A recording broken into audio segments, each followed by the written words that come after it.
There we go. We're back for another episode of Friday Night Counter Attack, and again, like the last couple of weeks, we're just uploading them as and when we're recording them, really. And personally, I found that it's quite great because, as I was just discussing with Salim, who's on the podcast today, it's just we're doing everything as soon as possible. We're not waiting until the week's over and everything just comes out. And it's late news and everything like that. So, we're here on a Wednesday evening talking about the round of 16 and the quarterfinals of Euros 2020. So, I hope everyone's enjoyed it. I've definitely enjoyed it. Salim, how have you been and have you enjoyed the European Championship so far, especially England against Germany? Yeah, I've enjoyed every game. I've watched every game as well. It's when it comes to football, like I'd watch anything that's on anyway. But yeah, it's been quite good fun. I've watched it with a few sort of different people as well, so I've had a bit of variety. Like I watched a few games with my mum and a few games with my mates, so Hmm. it's been quite different. You? Yeah, it's been good. Like I've invited my parents around to my flat on Saturday night for England versus Ukraine, which we'll get to in a moment. I was like, you know what? I love doing the watch alongs. I love watching it with my wife, or I love watching it with my cousins or my brother. It's just great. But I'm like, my parents have really enjoyed the European Championships because, like, I don't live there anymore. My brother doesn't live there anymore. My sister's away for the year as well. So it's just the fact that it's just mum and dad in the house. So they've really enjoyed watching the European Championships, and it reminds them of having their three kids in the house who are football crazy, and them being driven crazy by their three kids shouting and screaming at the television. So it's been quite fun, and I thought it'd be nice to kind of reminisce about that in a way on Saturday night if they were free to come and watch England versus Ukraine at my flat, which would be quite great to go on to. But no, it's been fun. I've enjoyed the conversations we've been having on our Friday Night Football group. It's been fun talking about it every other day, and literally it's exceeded most expectations because of the whole COVID situation, the year delay. Like we've discussed previously, the whole if it wasn't delayed a year, would some of these players even have made the squad, or the extra three men in the squad that were the five substitutes? All of these different changes. The VAR rules with this are so much more clearer than we've seen in the Premier League. The refereeing is up to standard and above standard that we're used to in the Premier League as well. So kudos to all of these little things that have made it great. But Salim, let's get straight into the round of 16 review before we go on to the quarterfinals preview. So, from the round of 16, we have to start with the upsets, the ups and downs, but mostly the upsets of. Let's start with France versus Switzerland. For me, game of the tournament. The fact that Pogba scored one of the most amazing goals in this tournament. The fact that Mbappe still didn't turn up in that game for France. He missed that really good chance as well. He just hit it wide as well. He tried to like swaz it into the corner, but Benzema scored a really good goal when he like touched it down. Really surprised to see Griezmann getting subbed off as well. But full credit to Switzerland, they never gave up. They turned up. There's that meme of that fan that was just celebrating in the crowd in the 90th minute. But full credit to Switzerland and great play until the penalty shootout. And Kylian Mbappe was the one that ended up missing it. But that's been my biggest upset of the tournament so far from the round of 16. How did you find that France versus Switzerland game? Um, I thought it was quite a good game because I watched that. I think the Spain game that was on the same day, yeah, and they Yeah. both went 3-3, and then obviously went on. But it just shows like you can like football's never over at 3-1. Mm. Everyone would have probably thought game over. Like I know obviously Spain won their game when obviously went 3-1 up against Croatia, but it just shows that it's been quite a tournament where anyone can beat anyone for starters. And it's just a lesson to everyone that in football, like even when you think it's over, it's never over basically, and right to the final whistle. But yeah, great enjoyment, good, like great football, and shows some sort of bad defending as well. But no, thoroughly enjoyed it. I think it was interesting to see Benzema back, and how much he enjoyed being back as well. Like you could see in his celebrations how much it meant to him playing for France, something that he never thought would ever happen again. At one point. But no, I've been quite excited. I think that we're quite lucky that we've got, well, just the way that it's worked out. You said with players that probably wouldn't have got called up, like for us, Grealish wouldn't have been in the team, for example. But coming on from Bellingham that, would Bellingham would have been in the team for me from last year as well. yeah, it's just like that. And obviously, next thing is the World Cup, which is coming soon. But we can obviously talk about that when the time comes. But yeah, really enjoyed all the games. Every game, pretty much. I, Good fun. no, it's definitely been good fun. It's like you just said that anyone can beat anyone on their day, and it's just like you said. There have been so many upsets that we've seen, so many disappointments from big teams and big players. Delit, obviously, the red card for Delit in the Netherlands game against the Czech Republic. where Donya Marlon ended up missing that one-on-one chance by just running into the keeper. 60 seconds later or so, Delict gets red carded. The game is just flipped on its head, and you've ended up just seeing the Czech Republic score, and they got through to the quarterfinals Yeah. against. Um, 9-1. They're calling up against Denmark, which is in the quarterfinals as well, which is brilliant. And Denmark as well. Denmark was one of the first round of 16 games against Wales, and I thoroughly enjoyed that game. Denmark are a joy to watch, and you can see they're playing with their heart on their sleeve. The likes of Marler, the likes of you've got Damsgaard, who's a new young player coming through as well. But has there been a surprise team for you that you've seen in that round of 16 that you thought, you know what, they've done very well, they've exceeded my expectations, and they're actually quite fun to watch?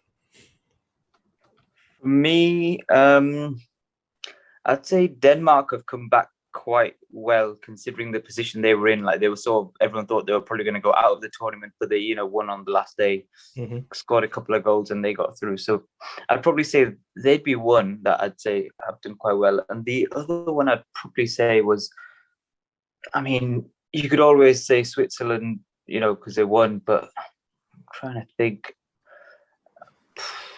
Probably, Italy hasn't been mentioned. Like we've been mentioning them on the podcast, but the way that they've sort of come through the challenges and now they're in a good position. They're on like the other side to us on the draw, and yeah. But for me, probably Denmark, considering the situation and the position they were in at the start of the tournament, where they sort of lost the first game, and I think that they lost the second game too. Did they? Or did they draw?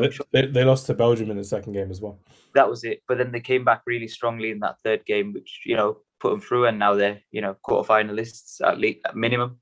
Yeah, definitely, and obviously the whole Christian Eriksen situation, which was just awful to start their tournament off, and they bounced back. They've changed their system as well. They're a very exciting team to watch against Wales and against Russia as well. So Denmark, obviously, they're my sweepstakes team in our Friday Night Football group as well. So I'm actively cheering them on when England aren't playing. So if we get England versus Denmark in the semi-finals, I will definitely not support Denmark in that game. But we might get a free Friday Night Football. It's only £3.50, so it's nothing major in that way as well. But no, it's been good to see Denmark play. It's been good to see Italy play, and I think I'm going to throw down a little marker here. I think this is Italy's tournament to lose.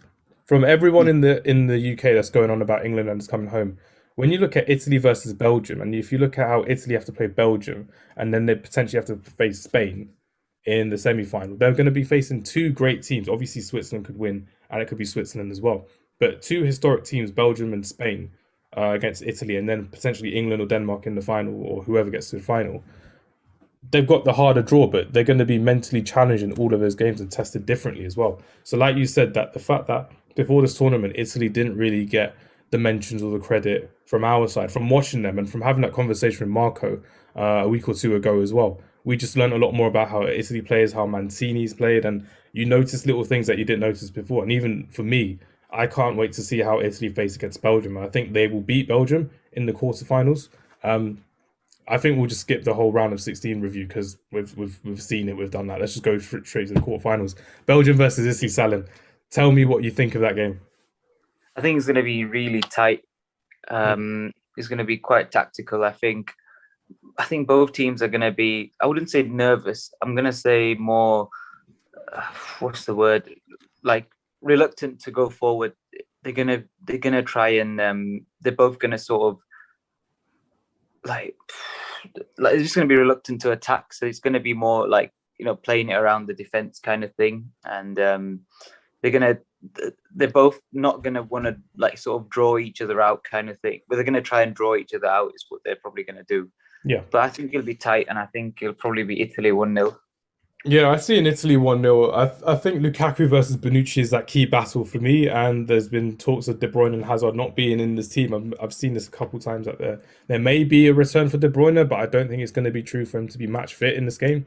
But it'll be like Carrasco and Mertens behind Lukaku, kind of like in the first game against Russia in their first game in the group stages. But if it happens, it happens. But it's just about if Romelu Lukaku can literally inspire this Belgium team further than they've ever gone before in the European Championships in our lifetime as well, if I was happy to say that. Because they got to the quarterfinals last time, but they lost to Wales. And the Wales got to the semi-final against Portugal as well. So that's how I see it with Belgium. With Italy, I think they just need to keep doing what they're doing, man. I mean, when you look at them playing, they're a joy to watch. They're fun on the attack. they have really good transitional midfielders in Jorginho and Verratti. And like Marco said the last time, they've got strength and depth. So we don't know if it's going to be Chiesa starting, Bernadeschi starting, or Berardi starting on that right hand side. We know Immobile is going to start. We know Verratti is going to start, and Insigne is going to start. But they've still got strength and depth around the pitch as well. So I think it's Italy's tournament to lose. I think Italy are going to win this game as well. I'm going to go for a 2-1 victory for Italy, and I think they're going to get through to the semi final. And that's where they face rather Spain, who I'm wearing today, or Switzerland. So let's say your thoughts on Spain versus Switzerland, because I'm looking forward to that one, 5 o'clock on Friday night as well. So how do you see Spain versus Switzerland go? Well, Spain's my sweepstake team in the FN in the MNF group. Not MNF. FNF group. I'm thinking it used to be called MNF or FNF before. That's why. Yeah, probably them. I think Spain will probably win. They've accumulated. They've made a lot of chances actually from all the games they've played in. Yeah, definitely. XG of anyone in the tournament. I was waiting for you to mention that. That's so funny. Because like Roberto Sanchez is the goalkeeper, and it's like Roberto Sanchez had brought the XG from Brighton to Spain as well, and it's ridiculous. Yeah. I think you saw that they were getting into their stride against Croatia, but then they showed that sort of weakness in mentality when they got pegged back again, because that 3-1, like they were really clever to get that goal with quick thinking and stuff, but then they sort of lost their head slightly. I think maybe they're sort of missing that natural leader that that they've had, but hopefully Busquets can probably will step up and get them through it. But for me, yeah, Spain, they've got too much quality for Switzerland, in my opinion. No disrespect, but I think Spain will take that. Yeah, if Switzerland spoils Spain's party, I'll be living it up as well, because Switzerland versus Italy will be a hilarious game in the semi-final with the way that those two teams play. But I think Switzerland's time will be up in this tournament against Spain. I think Spain have hit their form. They've scored 5 goals in their last 2 games, or 5 goals in each of their last 2 games, I should say. They're getting their goals, but they are missing that Sergio Ramos, that PK type of midfielder, that Javi Martinez type of defensive midfielder as well, because Busquets is kind of doing it alone with this whole new generation of players besides Jordi Alba. And Jordi Alba, as we've seen before, is not a leader. He shouldn't be wearing the armband just because he's got the most caps. And David De Gea is left on the bench, and Thiago's left on the bench. So you don't really see many other experienced players in that team for Spain. But Switzerland, you never know what's going to happen with them. I know I just said that I don't think they're going to spoil the party, but Shaqiri just brings the life out of him when he plays in the Switzerland shirt. It's a different animal. Granit Xhaka had one of the best games I've ever seen Granit Xhaka play ever. Against France as well, just dominating that midfield, or just won so many battles in there as well. So he's going to be key against the likes of Busquets, Koke.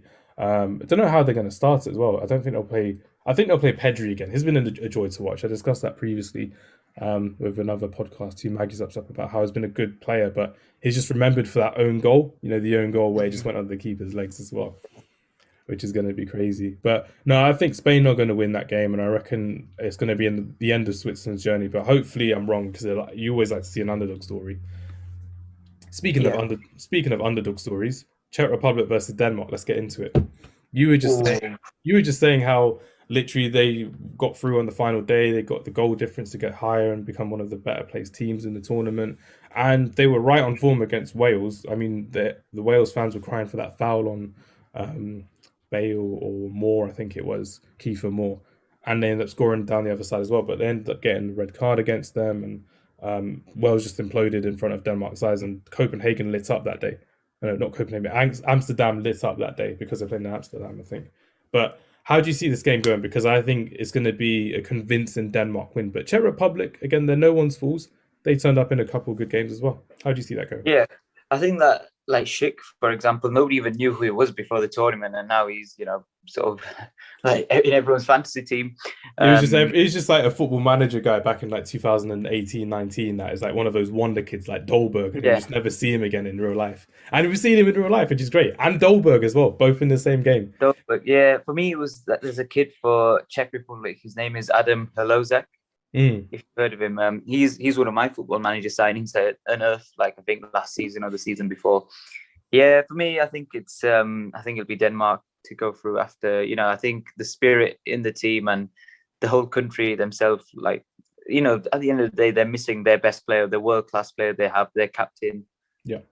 Eriksen, there's no doubt on that, and he's like their Modric. He's their best player basically, and without him, they're not the same team, but they've proven that they can play without him, and you can see that they're playing for him, if anything.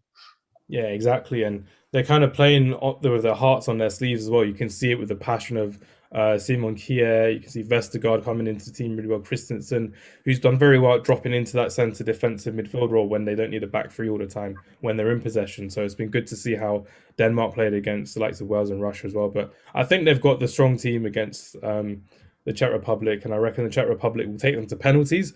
But I reckon it'll be a Kasper Schmeichel masterclass if it goes to penalties. But if it goes to extra time, I think Denmark will still win. I'm still going for Denmark because I reckon I think Poulsen will be back. Braithwaite's been decent this tournament, despite all the memes of him being at Barcelona. We all know he's out of his depth at Barcelona, but he's still a decent striker. He's done very good for Denmark this season in the Euros. And obviously Kasper Dolberg, our FIFA 17, Football Manager 17, career mode prospect, has scored a goal or two, which is good to see as well. But out of those two teams, Salin, if England do get through, who would you like to face the least, Denmark or Czech Republic?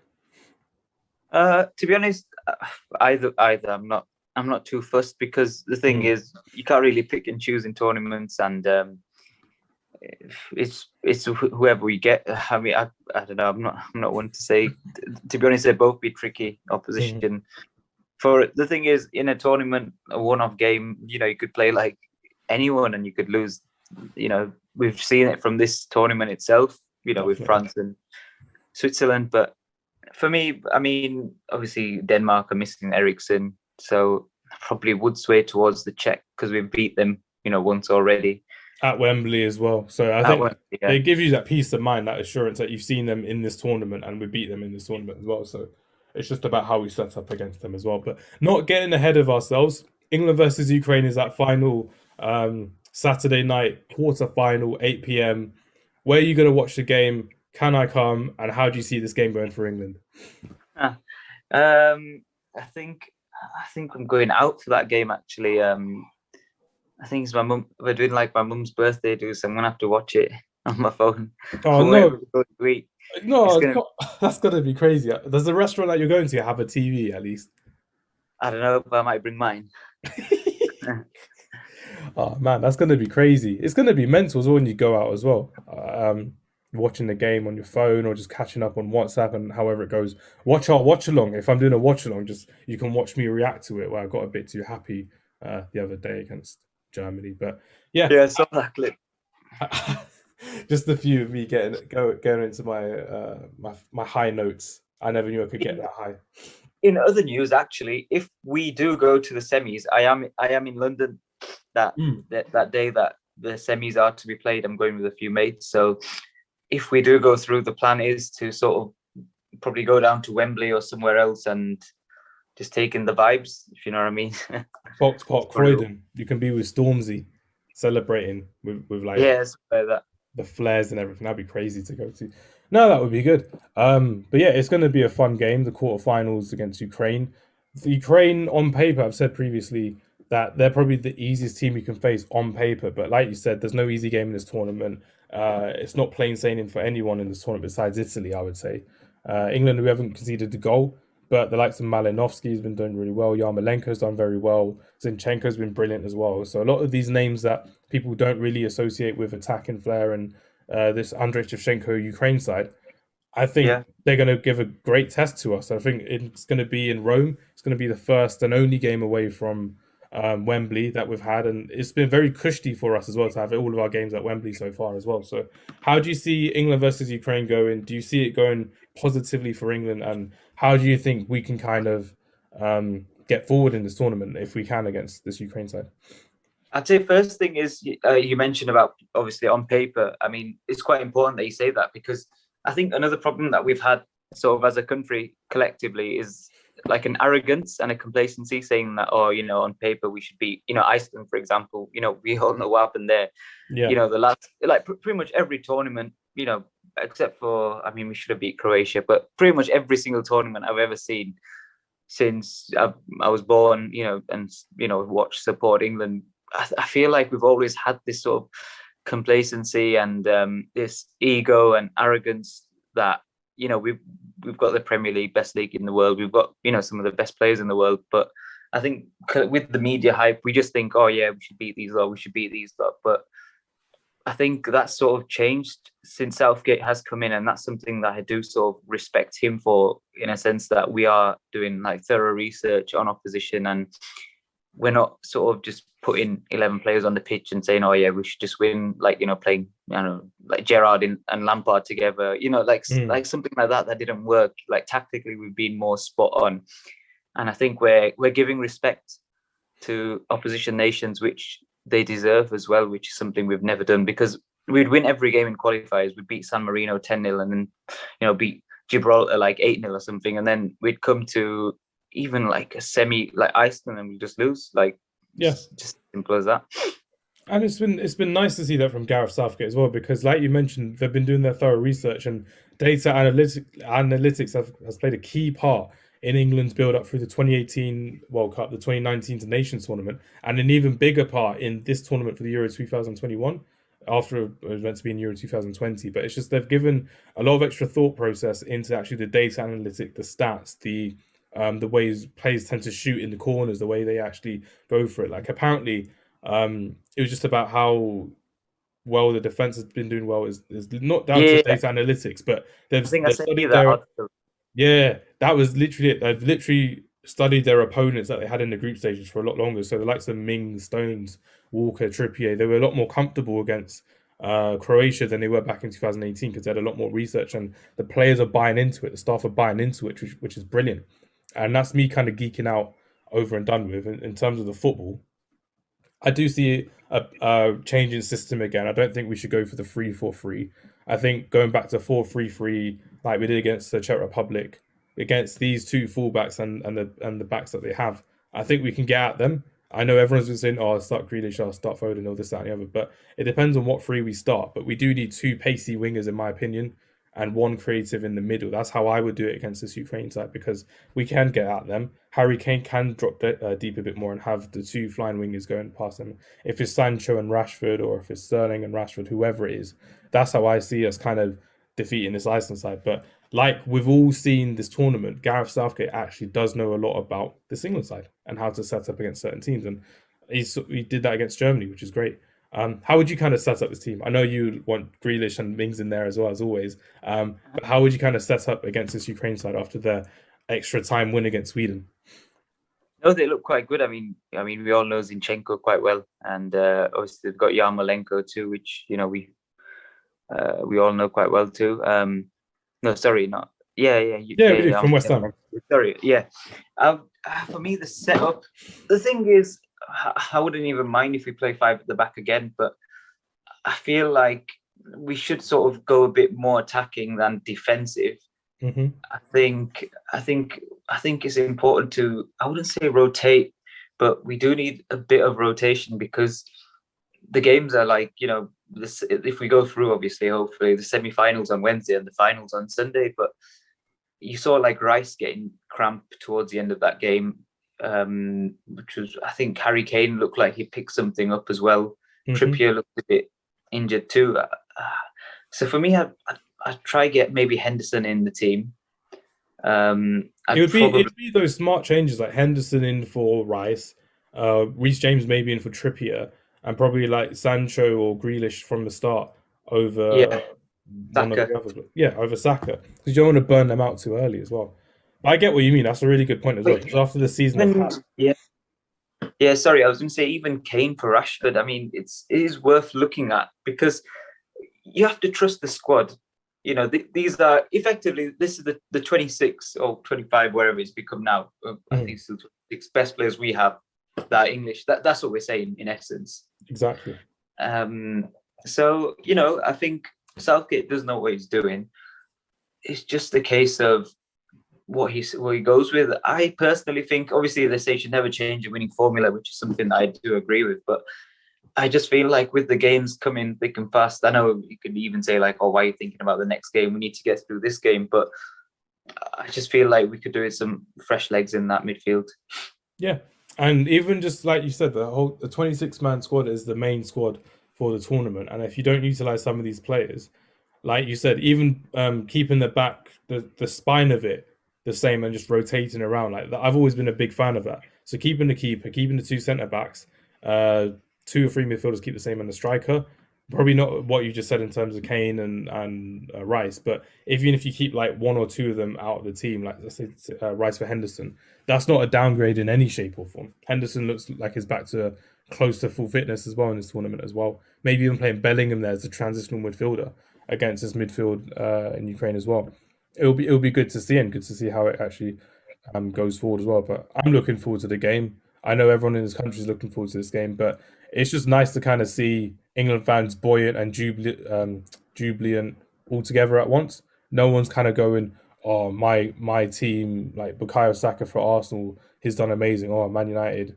That might just be me how I see it, but if people are still doing that, that's their prerogative. But literally, I've never seen it where England fans are so close to one another from different fan bases and everything. It's been amazing. Probably more than the World Cup semi final, I would say. Dare I say it? But that's how I see it personally. Am I right or am I kind of wrong? Have I kind of missed that? No, no, I agree with you, to be honest. But Yeah, yes, score prediction. For me, England 1-0. 1-0 Raheem Sterling. I'm happy. Yeah, I'm standard. standard, and I'm happy with Raheem Sterling goal. I'd like to see. Like, I think everyone would like to see us kind of crack on with the attacking talent that we have because we're all crying out for it. But we don't want to end up conceding or changing the system too much and then blaming Gareth Southgate for not sticking to his guns. But it's just the fact that we've seen what this team has done for their clubs, basically. The likes of Sancho, Foden, Grealish, they've all Yeah, turned up. Excuse me. But it's just about if we can get this molded in for the country, and even this is building towards the 2022 World Cup in Qatar as well. Most of these players will still be there a year or a year and a half older than they are now. So it could yeah. easily be the same looking squad, starting 11, and the coaching setup as well, which is crazy, which will be good as well. Right then, I think that's kind of all we've done for the quarterfinals. I'm happy to go with this as our little ending. But just before I end it, Salim, I just want to ask you, when are you next back at Friday Night Football, and how have you found the GoPro Friday Night Football videos? Have you been watching them? You've been enjoying them? Um, have you been learning from them as well?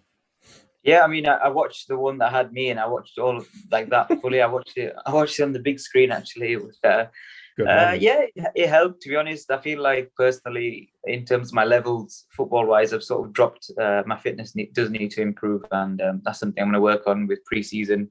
Yeah, Obviously now, and hopefully by September, October, I should be in sort of good shape again, like I was last season. But I need to sort of keep my fitness up going forward. I can't, fall out of it. Especially with COVID, it's been hard. When you're stopping and starting, and then just eating. I've enjoyed the GoPro vids. The next FNF, I think not going to be this Friday. It's not going to be next Friday, but potentially the Friday after that. yeah. It could be me there, but at the moment I'm just sort of busy with like sort of mates' weddings and stuff as well coming up. So Wedding season, as you mentioned previously to me. yeah, that's the one, wedding season, especially here in Yorkshire. It's like you can have two on the same day. It's the sort of levels we have. But I've had that once. I had two weddings on the same day, but I was at England versus India in the cricket for the whole day. So I had to turn up to one in Telford and then turn up to one in Birmingham, or the other way around. I was like, nah, I should uh, just refuse the weddings, but or just I was never going to refuse the cricket. It's a good game, but I know what you mean, Sally. But no, it's been good to see you as always. For one last thing, I didn't need I wasn't kind of thinking about this, but you and we're going to Hall of Fame Mania in the summer as well. We're on the same team. It's yeah, officially confirmed, and it's all good to go. I'm looking forward to this. I'm looking forward to being on the same team with you for the first time in ages, I would say. We've got Sal Grealish and we've got David De Hams for Hall of Fame Mania, an event Vish and Arif have had for the last 4 or 5 years, I would imagine. The last year yeah. got cancelled It because got of COVID. postponed. Yeah, Could postpone. That's it for COVID. So just for all of you who are listening who don't know what the hell we're talking about, Hall of Fame Mania is a summer event that our co-hosts Arif and Vish have set up, and they've been playing every year in the summer for the last 4 or 5 years. Last year it got postponed due to COVID, so we're playing it this year, and it's basically where WWE meets the World Cup finals. So it gives everyone the most immense pressure we can think of. So Team Vish, the Iron Warriors, is basically Vish and a couple of guys from Friday Night Football, some of his friends and family members as well, which is great. Arif has gone for kind of the team FNCA. So it's gone for Safian, it's gone for Rahil, it's gone for Salim, and it's gone for me as well. So it's five of the six of us are on one team, and Vish is on another team by Yeah. himself. So it's going to be fun. I believe Arif's going to bring the camera works out. It's going to get some people to be like reporters and stuff on the touchline. There's going to be rolling subs. There's going to be video footage of that, and we're kind of all training as one together to try and be the best footballer we can be for August 1st as well. So yeah, I know you're kind of more focused around September, October time for your fitness as well, but for me personally as well, it's a good kind of goal to get to in terms of fitness wise and football wise, and learning a bit more about how I can push myself to be a better athlete as well. So, have you been Yeah. focusing on that, or is it more just? Sorry, carry on. So I was going to say, like you said, you've had quite a good fitness transformation over the past month yourself. Yeah, I'm sort of looking to. I think my aim at the moment is to probably drop a few kgs off, about 6 to 7, and look to sort of get my muscle mass back up, and then just I need to do quite a lot of football work. Actually, my finishing, which is normally quite good, has been a bit off lately. I don't know I have no idea what it is, but it's a bit concerning because if it happens in one game, it's like, oh, all right, it's okay. But I think it's like 3 games now. It's been kind of bad. So yeah, I have no idea what it is, but I just need to put some hours in, because I think last season what I did was, with it being lockdown and a lot of stuff being closed, I sort of spent May, June, July, like in a field near Dewsbury with one of my mates. Obviously subject to COVID, we just did sort of like football training drills and stuff like that, which was really helpful, Yeah. fitness wise and sort of technique wise. So I probably just need to get into it and get back to that. Yeah, that's kind of like with me as well. Like you alluded to that I've lost a bit of weight since Eden, since I've been picked for Hall of Fame. I told Arif I'm not going to let him down. I know for a fact that I'm going to be one of the hardest working players on the pitch, as I always am, and I'll be getting into the faces a bit more. And I'm really happy to kind of let another side of me out. I don't have to worry about being just another member of the team. I can come in for a couple of minutes because of rolling subs and break the team down, and kind of enjoy the fact that I'll be playing with my friends in a summer tournament kind of thing, and get to just have fun really, which will be a nice little break in the summer. And August 1st is not too long away. We're almost, yeah, I'm 1 month It's a away. month basically, and the thing is, it'll be there before you know it, because just the way that life is. I mean, that's how it's going to feel.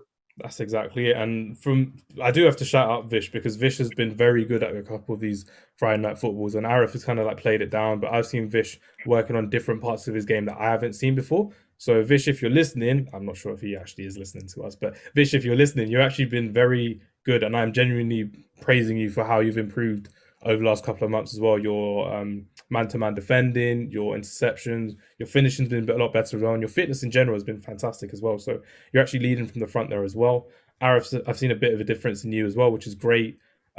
He's kind of holding the ball up a lot longer, getting people into play, and he's pressing a bit more as well, which is what I'm enjoying from these GoPro videos, from actually seeing the difference from like week 1 when we started to week 4 or 5, and it's been great. Safian, I haven't seen you in ages, so I don't know what's happening. Rahil is always going to, like I said, Rahil's just like my captain. So if he tells me to run through a brick wall, I will, even though he's not the official captain at Hall of Fame Mania. But it is what it is. Salim, Actually, just going to sorry. say, mentioning Rahil, just sort of get well soon message. Not heard from you much lately. We know you're in hospital, but they hope you just get well ASAP. Yes, Rahil, we want you to fight as you always fight on the pitch and how you fight in life. And we miss you, and we can't wait to see you again soon, hopefully in person, even if it's at a Friday Night Football and you're just coming back. But obviously, we miss you. Get well soon and take care. I think that's a really nice closing message there, Salim. But thanks everyone for listening. Thanks for following us during our check it out videos on YouTube. They've been very good and people have enjoyed them. So thank you very much for that. Thank you for watching our watch alongs. We've hit record numbers. 400 I think we hit for the Belgium Portugal game, 250 for the England Germany game. If you do want any more, just let us know. Follow us on our Instagram, Friday Night Counter Attack. Twitter is like the FNC podcast, but we're mostly on Instagram anyway. Subscribe on your normal podcast platforms as well. As we always do, we love to hear from you. Get in touch with us over the Euros. Shout out to all the podcasts that we've been doing our little predictions with. You're very nice people. We hope to meet you soon and get you on the show a bit more as well. It'd be great. And Salem, I hope to see you soon in person as always. Thank you very much. Yeah, definitely. You too. Thanks. Take care, everyone. Goodbye.